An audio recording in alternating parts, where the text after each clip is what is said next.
Hello, hello, brothers and sisters. It's a new week. Welcome to our show titled Speak of Africa. Before we begin, as usual, we want to say thank you to all our subscribers. When we started this show, we did not even have a single subscriber. Today, we have over 70,000 plus. Thanks to you, our viewers, we have an audience. We cannot take you for granted. We'll continue to work hard to deserve your trust, because without you, we will not have a show. For the show of today, we've looked at the news week in Africa. The major story has to be the problem of migration. We are described as shithole people. Our countries are described as shithole countries. Donald Trump says it, then other white folks are not comfortable enough to say it in public. But in private, they dismiss us. So these people are racist and they are against us Africans. They are just afraid. We've realized that a lot of Africans, the African diaspora is growing. Our people leave Africa, they come to the new world and they start making meaning with their existence. They don't just sit idly and do nothing. They are moving ahead. They are doctors, they are engineers, they are going to school, their children are doing better. So it looks like the racist white establishment is afraid. They are afraid of what is happening to them in the society. Okay? So we've seen this, and they want us to leave. When we look at the Trump tariff and immigration quotas, they are targeting a lot of Africans. They are targeting African countries. We know that. Africa is the Garden of Eden. God has blessed Africa. Okay? God has blessed us, so we can really do a lot with what we have. Unfortunately, mineral murder machines. When I say mineral murder machines, these are the foreigners who exploit our continent. They are murderous machines. They come to our continent because they're looking for minerals. They want our minerals, but they don't want us. So they want to come and take our minerals, but they don't want us to stay in their countries. So I like what I'm seeing in a lot of other African countries. Even in Nigeria, we've been complaining about Bola Tinubu. But to his credit, he has refused to bow to Donald Trump.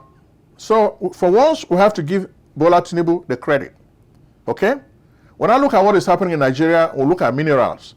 Bola Tinubu has decided that America cannot take Nigeria's minerals for free or for nothing. They have to pay a price. Because Nigeria has been banned, Bola Tinubu is reciprocating. Before America gets the minerals, America has to pay a fair price. So we like that politics. We may not like Bola Tinubu, the politician, but we think some of the policies, the way he is responding to America, gives us hope.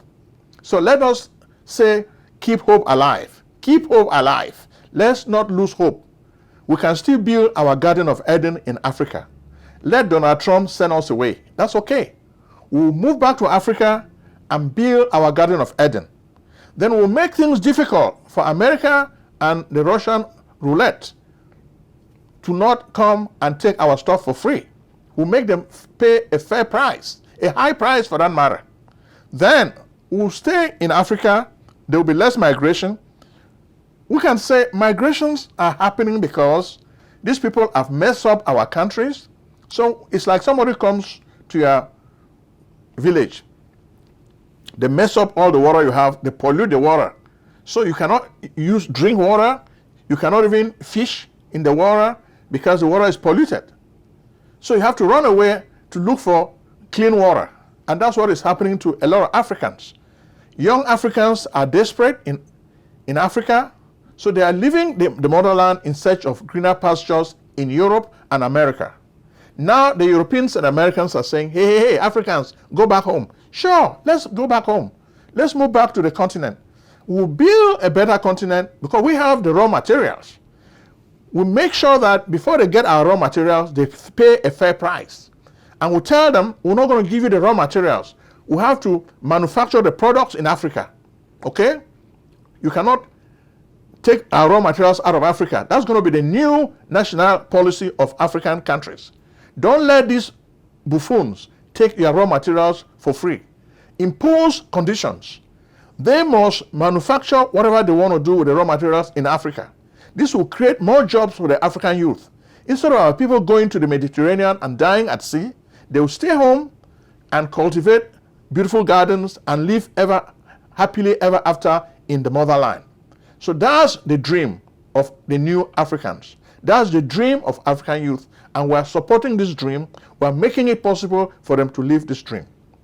Mineral murder machines. That's what I call these colonial bastards. They are mineral murder machines because they are not human beings. They only care about our minerals. They don't care about us. So they are just like tools that have no brains. They are not even AI tools. These ones, they are just wicked people who just want what is bad for Africa. So we'll have to change that narrative. We know in Nigeria today, you guys are talking a lot about the death of Muhammadu Buhari, the former president and great general of Nigeria. But when we look at his policies, a lot of the insecurity in Nigeria, which we're going to talk about today again, Zamfara State, a lot of people were killed in Zamfara State.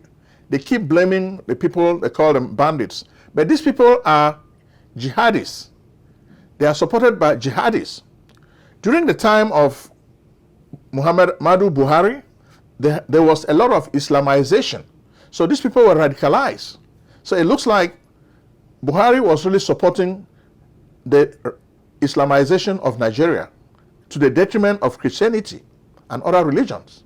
So this, I think, was a mistake, was a wrong policy. I know Muhammadu Buhari, on his deathbed, he apologized to all the people for all the wrong things he has done. In Africa, we say, we don't speak ill about the dead. So let's accept his apology and move on. But we want Bola Tinubu to continue making the correction. We are happy the way he's responding to the Trump chaotic policies. Bola Tinubu is not bending down, and we salute him. Unlike foolish presidents in like Liberia who are listening to Trump and are afraid to talk, Nigeria is still the big daddy of Africa, and we think we like the way Bola Tinubu has handled Trump so far. We like it. Okay? So we have to give credit. On this show, we've been criticizing Bola Tinubu a lot. But when we see him do something positive, we have to say it because this is journalism. We have to be objective in our reporting. So we think the way President Bola Tinubu has been handling the chaotic Trump tariff and travel ban, we like his response to it. And we think this is a proper way. As the giant of Africa, Nigeria is leading us, okay? Nigeria is leading us, and let's follow the lead. Let's follow Bola Tinubu on this.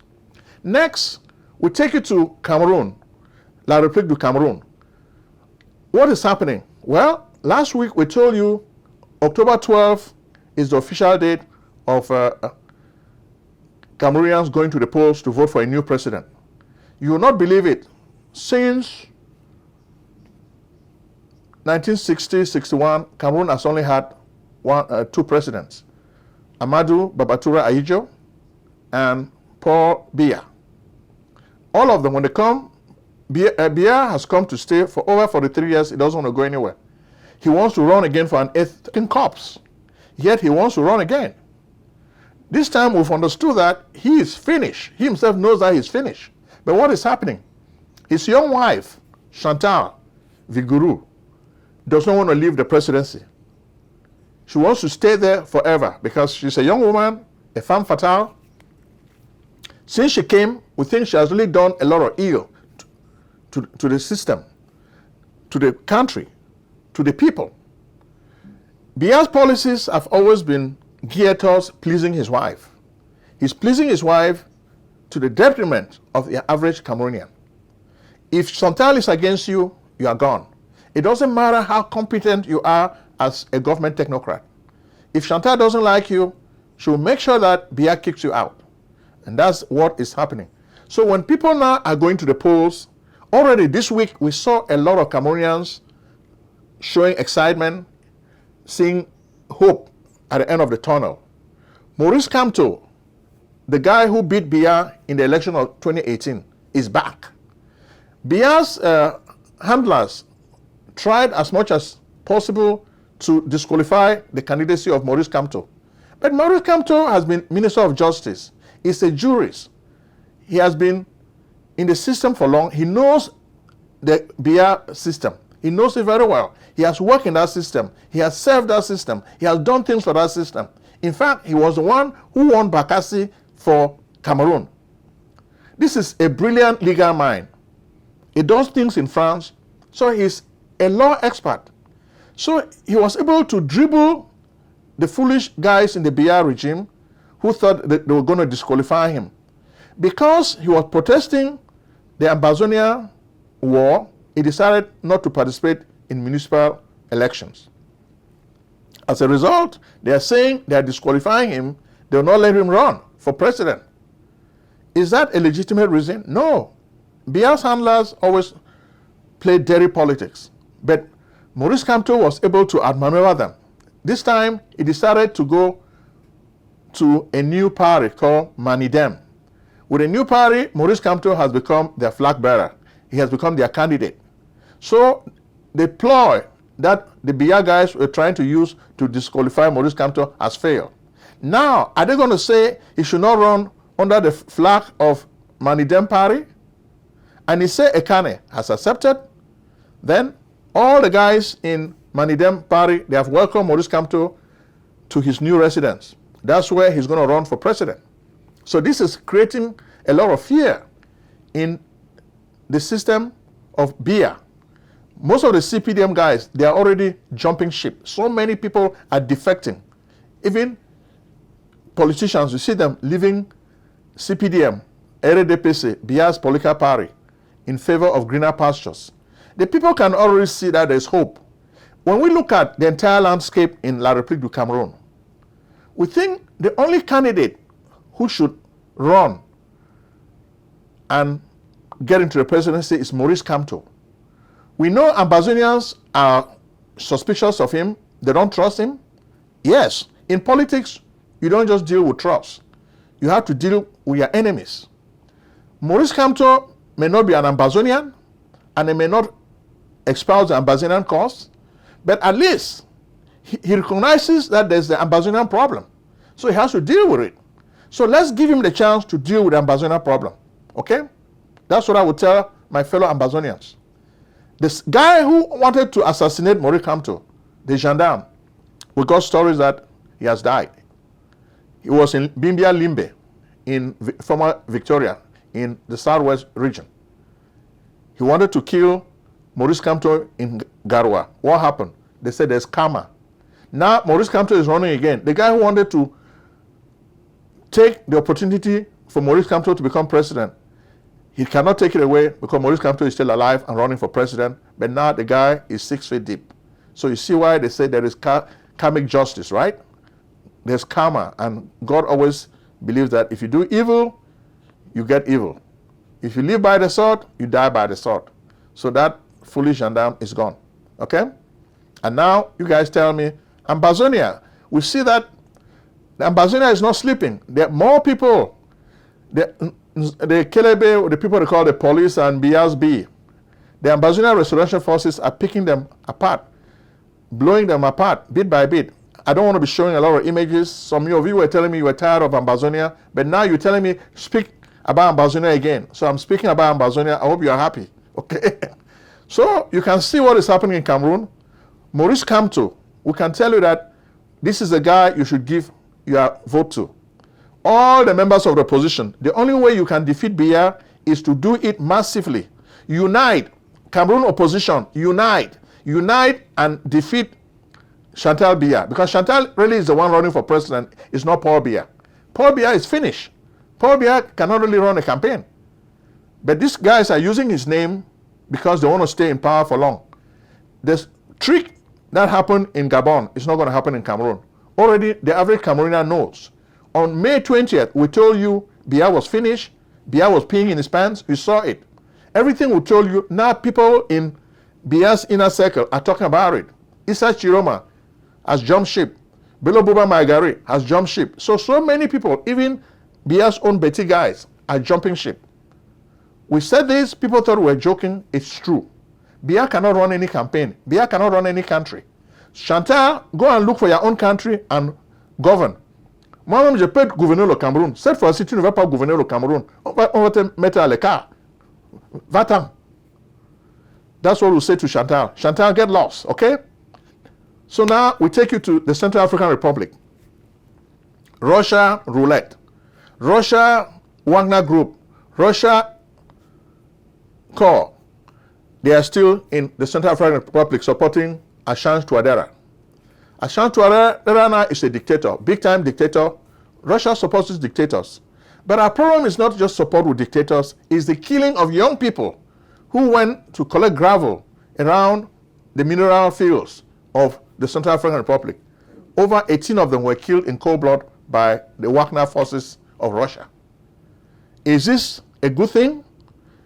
We are against Russian killing Africans. Some people say, oh, Russia has never colonized any country. What they are doing is exploitation of African resources. So it's like the Central African Republic has replaced one master, France, with another master, Russia. And Russia is exploiting these resources. I don't care what Africans say. Some Africans are just dumb. They don't want to hear the truth. Russia is exploiting your resources in Central African Republic. Russia is killing people. Russia is killing Africans. And that's what we talk about mineral murder machine.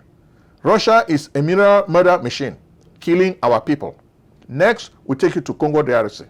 Here, we also hear the story of mineral murder machines. America now is the face in Congo DRC. They have brokered a peace between Rwanda and Congo DRC, but at what price? The peace deal has also been worked out in Doha, Qatar. These are all countries that want a piece of the action. Congo DRC is perhaps the richest country in Africa. We've told you so on so many occasions. But what is happening? Because of the fighting, America now wants to be a policeman, and you have to pay the policeman. So already, big countries in America are getting in. Jeff Bezos, Bill Gates, they have the cobalt metals, a new company they have formed to exploit minerals in Congo DRC. So those are two names I'm telling you now. Watch them. Cobalt Metals is the name of the company that they have formed to take over and exploit minerals in Congo DRC. Bill Gates, you know Bill Gates, the guy who started Microsoft. Of course, you know Jeff Bezos of Amazon.com, the guy who started selling books and now he's selling everything. Those two guys are the face of the exploitation of the minerals in Congo DRC. So I want you to know, put the face of Bill Gates and you put the face of Jeff Bezos. Okay? Now their business is to exploit the minerals in Congo DRC for America. So is this not sad? We're telling you up front. Next, we take you to Iswatini. Iswatini is a small kingdom around the southern part of Africa. They have their king who is also selling his country to Donald Trump. He's already accepted for American deportees to stay in his country. Isn't this a shame? Shame, shame, the king of Iswatini. Shame, shame to the king. Shame, shame to the king. Next, we take you to Senegal.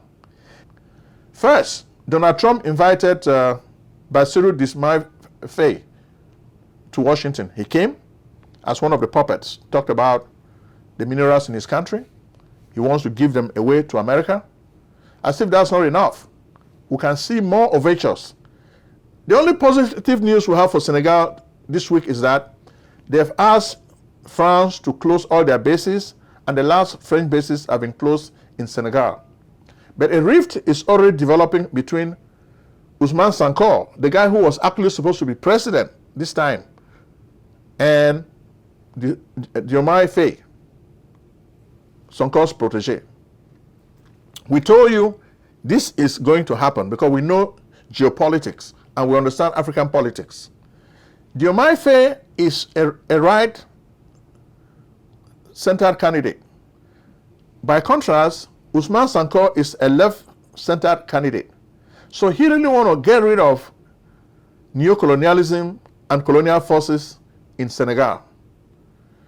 So he's a radical. So he wants this stuff to happen now, not tomorrow. Now.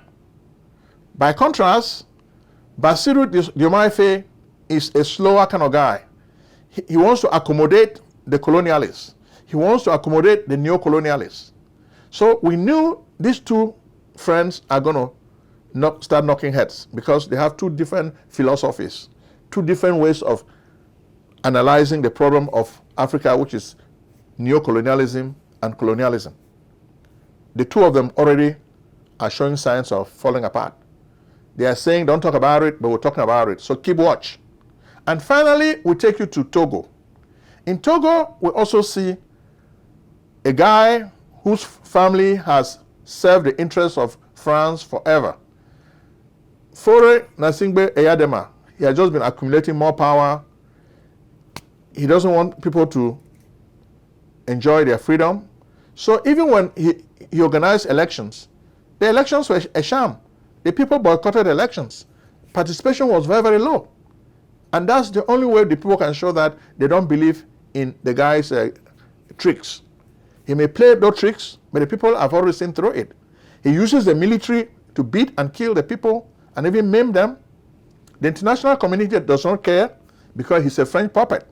If you're a French puppet, you can do anything to your people and nothing will happen to you. That's the sad part of life in Africa.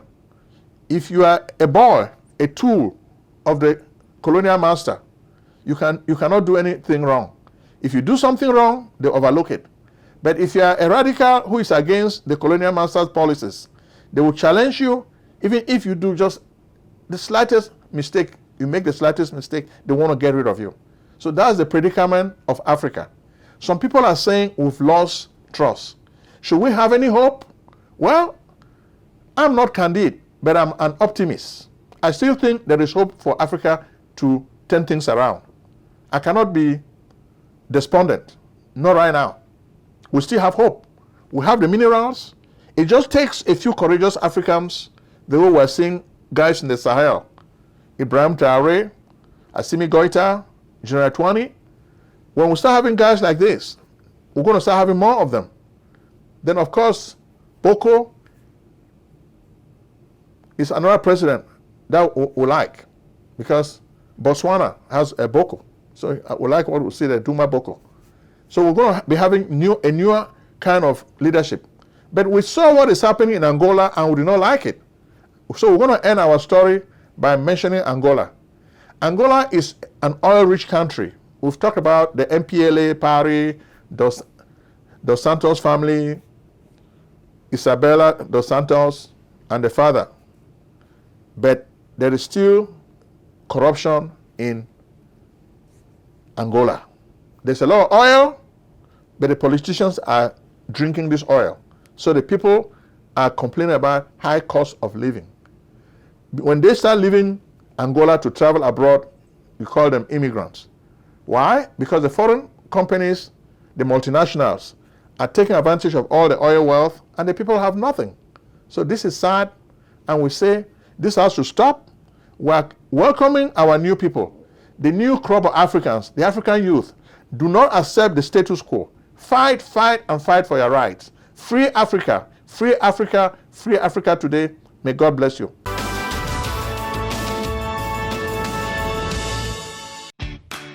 Do you need tax preparation services?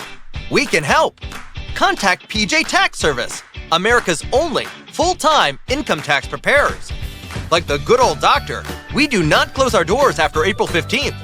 In fact, we stay open all year round in order to serve you.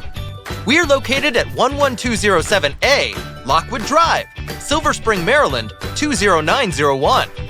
Make an appointment today with Prince Ojong, your tax expert. Call 240-350-1131 or visit us on the web at www.pjtaxservice.com.